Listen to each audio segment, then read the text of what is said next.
when you call upon Allah subhanahu wa ta'ala, call upon Allah subhanahu wa ta'ala with desperation.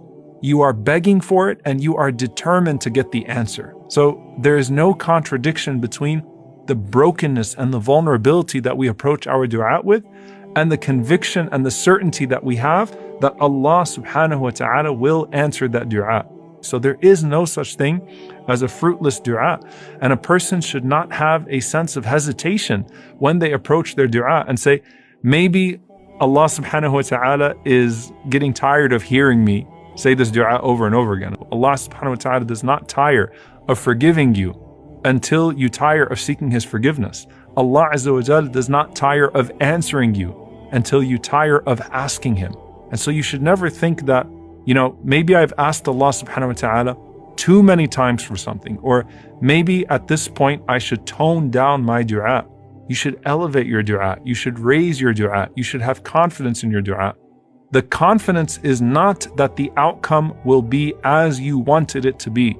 The confidence is that Allah subhanahu wa ta'ala will give you the best outcome based upon His knowledge, His wisdom, His power. But sometimes a person approaches dua with this hesitation because they think, maybe I'm too sinful.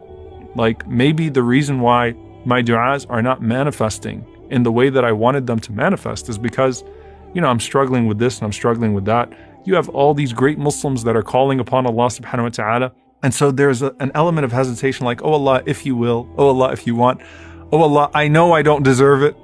And subhanAllah, all of that is also a bad opinion of Allah subhanahu wa ta'ala, because Allah does not need you to be perfect in order to answer you. No one should feel unworthy, and no one should be hesitant when they call upon Allah subhanahu wa ta'ala, as He is ever ready to hear your sincere supplications, no matter what it is that you are asking Him for.